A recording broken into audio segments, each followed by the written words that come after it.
but who in our hearts? MJT Reviews.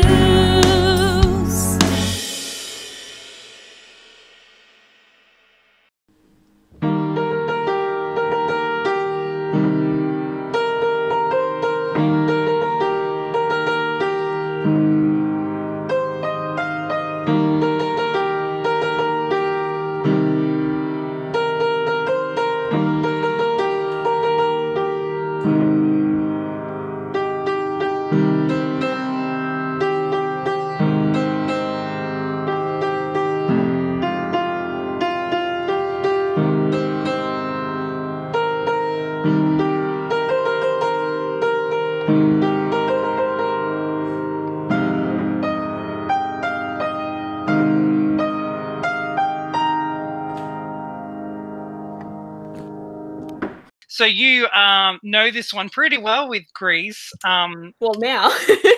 I'm here with Elise Turner, Australian composer, musicologist, and she is doing the Greece review, and she's known Greece a little. What am I trying to say? I'm having word vomit. Yeah, Greece and I are tight, man. Yeah, you know, already. We're best buds. Yeah, you're on YouTube doing a cover, full cover, and I'm going to put a link below to that because you have to see it.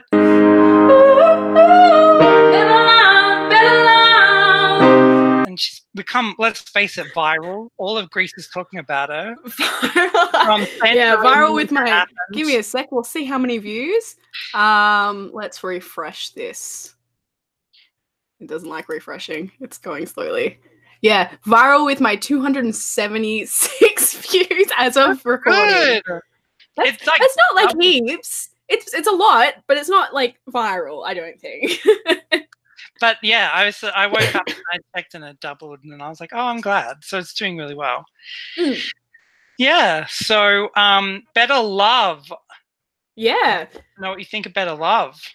Well, this was a really strong female singer, and so I really resonated with this piece. Obviously you guys don't know my process, but when I'm sort of analyzing these songs, I sit down, I'm sort of playing along and figuring it out. I'm like, oh yeah, so there's a chord here, there's a chord there, and then like I just sort of vibe it and then play the melody for a little bit to try and like get all the information that I share with you guys. And that was inspiring because that meant that within an hour of first listening to it, I had recorded this cover, which Mitch was talking about. But I did get some really cool stats out of it too. So we're in English, that's our main language, which makes it a heck of a lot easier to cover for me anyway. I don't know about everyone else. And our vocal range is F4 to B sharp 5. Yeah. No, that can't be right. I'm pretty sure it's F3 to B sharp 5, but I will double check that and we'll put the right picture below because I felt like it was a bit wider than that, and that doesn't seem like a wide enough range. So we'll double check that. I'll get back to you. You'll have a correct image. Look at that. And then the key we're in is E flat major, so that's pretty fun. Another 4/4 time signature at 88 beats per minute. So that is slow. That is considered andante, which means, music term. I really should have Googled this first, eh? Remember I said last week, I think I used to think it was walking pace or something. Yeah, but I've got terrible memory, so no, I don't remember you saying it, but I remember you saying something about it. It's like the one thing I remember from year 11 music. Yeah, you're right, though. It's 100% correct. That's walking speed, moderately slow. So, stars to you? I don't know. That sounds weird. Miss Thomas. Sorry? I said, take that, Miss Thomas. Year 11 music. Yeah. He learned something. You should be appreciating your student right now. Not only does he analyze music for fun, but he remembered some of the stuff you taught him too. So we've got 4 chords. We're in E flat major. So our first chord is an E flat. And then our second chord is a chord 2, which is F minor. That's not F minor, that's F major. There we go. Then we have chord 4, which is A flat major. And then chord 6, which is C minor. I think we're in the same key as last time, actually. Yeah, we're in the same key as Spain. That's cool. Oh, So 4 chords in this song: 1, 2, 4, and 6. And then for instruments, we're really very quite simple. We got our vocals, we have our synthesizer / key instrument, like keyboard, we have drums, and we have claps. So it's very laid back, very simple, and I don't know, it works. It leaves a lot of room for these powerful vocals that I mentioned at the start. I think the vocals are the star of this piece. In terms of structure, we have about 2 bars for the intro. It's a little bit ambient-y, so I'm going with 2-ish bars. Verse 1 has 8 bars. Then we have a pre-chorus for 4 bars, a chorus for 9 bars, which has 1 extra bar so that you can sort of like pause / have a break before verse 2, which has 4 bars, so it's like a half verse compared to the first one. Then our pre-chorus for 4 bars, our chorus for 8 bars, our bridge for 8 bars, chorus for 8, and then an outro for 8 bars. And what I like about the outro for this song is that it wasn't just like playing chords, it was actually doing something different with the lyrics, which is, who you waiting for? Who you waiting for? And so that was kind of cool to have that sort of coda sort of section, which wasn't just rehashing the chords that had been used in the chorus or in the verses. So it was nice to have that. It was a good point of difference. But yeah. How many bars was the first verse and second verse? Because the second verse was shorter, wasn't it? Yeah, so the first verse was like 8 bars and the second verse was 4. So it's kind of like you've got a verse first system and then like a half verse later. Or you could argue maybe verse 1 and verse 2 are together and then verse 3. But I felt like the musical motif sort of kept it together as 1 verse and then you've got a half verse later. I was saying but, you could go either way. I was saying in my review that I think they sacrifice half the second verse to put the outro in. Yeah, but I think that works nicely. Yeah, totally. I think it's because the outro is different. I think that makes it worth it. Like I complain sometimes that, you know, they sacrifice something here so they don't get to do this other thing later. This one sacrifices it but does something different with it, like with the space they've got, and I think that worked really well. So I'm a fan. I like the half verse. It's not an uncommon thing to find in pop music either. Lots of people start out with a really long verse to start with and then do like half the length later.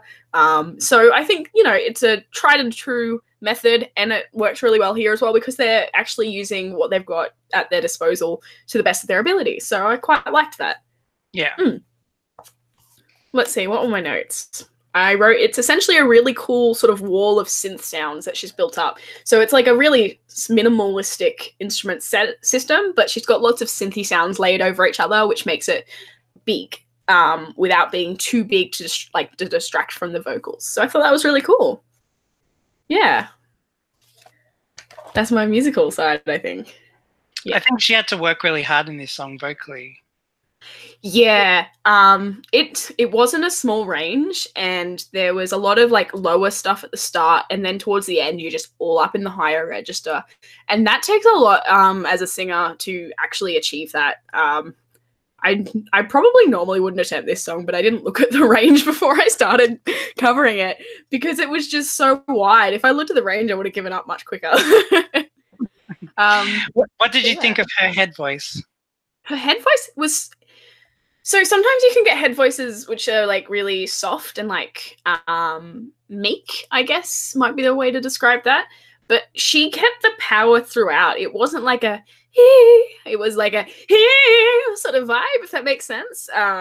She still had the power and the momentum behind it, which meant that it sort of could flow from one section to another. She had that strong momentum in the lower register and in the higher register, and that was really cool. Yeah. And so the music video, what was your take on it visually?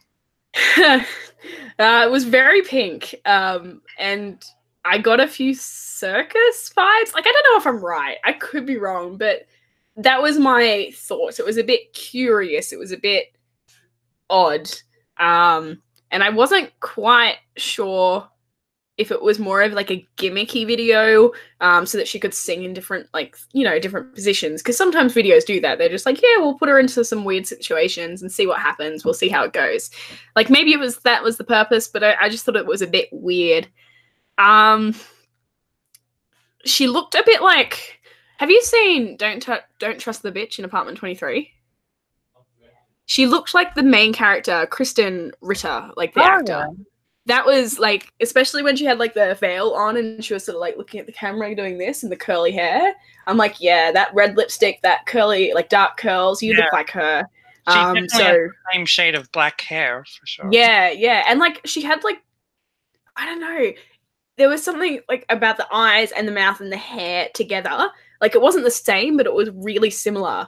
So she's in Veronica Mars and Jessica Jones and Don't Trust the Bitch in Apartment 23, which, you know, I thought that was kind of cool. I got like this visual sort of doppelganger for her. And I'm like, oh, cool. Sorry. And Casper. Don't forget Casper. Oh, sorry. I clearly picked the shows I liked more to list off. Yeah, I don't know. So the video didn't quite do it for me. But, you know, you've still got this message. Like, I think the video is trying to play to the message that, like, it's not about the expectations of what I thought the message was anyway, which is, like, it's not about the expectations of beauty and what other people think you should be doing. Like, it's okay to be yourself. You should accept yourself and, like, love yourself for who you are. And so I think that's what they were going for with that sort of circusy vibe. But I wasn't a fan of it either. Like, I love the message, not the video. Have you seen The Greatest Showman? Yes, I saw it on the plane back from Japan, and it was amazing, and I was very excited. Do you think it has a kind of similar scene, like, you know, in This Is Me, they're all kind of standing around? Maybe that's the vibe they were going for. I don't think they achieved that then. If that's the vibe they were going for, it was a much more idle approach to it. There was a lot of passivity, a lot of sitting. Like, at the start, there's, like, 3 chicks facing her, so we can't see their faces. We just see the backs of their heads. Sitting in front of her, and, like, honestly, I thought it would look a bit, like, you know, inappropriate, to say it politely, because of the height their faces were at. Let's just leave it at that. But, like, even then, like, there was, like, a really cool shot of this chick eating grapes, but she was just standing there, like, sitting there and looking at the camera. And there was, like, some people holding balloons, and they just go like this. And so it was a very toy box sort of vibe that I was getting from that. Like, you've wound them up, and they're living, and they're animated for now, but by the time the song's over, they're going to run out of gas. Whereas the Greatest Showman scenes, they're full of energy, they're full of life, everyone's moving, everyone's participating, people are grooving to the beat if they're not dancing, and that's a world of difference in my mind. Like, Greatest Showman's up here in terms of video quality, and these guys are, if they're aiming for it, they're down here rather than here, which is what I was putting them at. They've just, like, if that's the vibe they were going for, they've missed the mark completely. So you think they're more like just profiling and like a model shoot kind of thing? Yeah, yeah. And, like, it's a very colour scheme heavy thing as well. Everyone's wearing these pink sort of colours, and I'm just like, it's pink and then, like, neutral skin-coloured shirts. Yeah, yeah. Like, they were trying to go for an aesthetic or something. Like, it's very Instagram-y, I thought, those colour schemes. But so it was like a moving Instagram picture. Yeah, I get that. So you're thinking transferring it to the live stage, you think they'd have to put a lot more kind of humanity into it if they were to do a circus thing? Yeah. Honestly, they should just take the Greatest Showman choreography. And now that you've said that, that would be like the winning combination, because it's already got the power. The vocals are driving the power. The lyrics are good. It's very melodic, like melody driven. And it's a piece which sort of preaches power as well. But if you added the power behind the sort of choreography from Greatest Showman, I think that you'd have, like, a winner, potentially, or at least a really high ranker. Okay. Yeah. Some interesting observations there. Well, thanks so much, Elyse. I'm here with Stuart Wilders from ESC Fan TV. We're discussing Better Love by Katerine Duska. What do you think of Better Love, Stuart? I think this is one of Greece's best entries. It's a beautiful ballad. It's sung very similar to Annie Lennox in terms of her vocal ability and her music style. She's got great range in her voice. and this song takes you somewhere. It's really moving, and it's not authentic Greek. It's very much a pop ballad, in sort of modern style. And I see this being really successful for Greece this year. Lots are going to get loads of different nationalities will get behind this. I see the juries getting behind this also. Yeah, I could see this being a good, solid top 10 for Greece. Maybe better. What did you think of her vocals? You thought they were pretty good? Yeah, I've seen a couple of live shows as well. And yeah, she's got great vocal. I think she's a great singer and a good choice for Greece. Yeah. Did you see the music video with the kind of the backing people? Kind of like reminiscent of a circus, I've been told. No, to be perfectly honest, I've only listened to this on studio version, so I haven't seen the video. It's a bit bonkers, is it? Oh, it's just kind of like circus themed, kind of. And even some of them kind of look like the backing dancers of Toy, where they have like skin colored kind of leotards on and stuff. So yeah. Right. Yeah. I don't know how that really sort of pitches in with the song itself, but boy, she can sing this song. And if that's the plan for staging in Tel Aviv, then I don't know what they're going to throw at this one, but it doesn't need a lot to be thrown at it. It's a really good song. First and foremost, she's a good singer. Secondly, thirdly, do you need much staging for this type of song? I don't think you do. Just stand there, sing it, and make yourself proud, and everybody enjoy it. Yeah, that's a good point. Did you see her with a pink costume at all? Yeah, it's a bit of a strange one, isn't it? Yeah, with the veil kind of over her. Yeah. Oh no, I'm thinking of something else. Sorry, no, I haven't seen that. Okay. It leads me on to the next one, which we'll have to talk about in the next video, so check that out. Hi everyone, I'm here with Lam. Hi Lam. Hello. So he's here reacting and reviewing Greece, Better Love by Katerine Duska. So I think he's just going to go watch it. So check out Better Love and tell me what you think, Lam. Okay, so 1, 2, 3, go. Here's what I really think of Greece. I will start off by saying that Katerine looks like... Oh, interesting.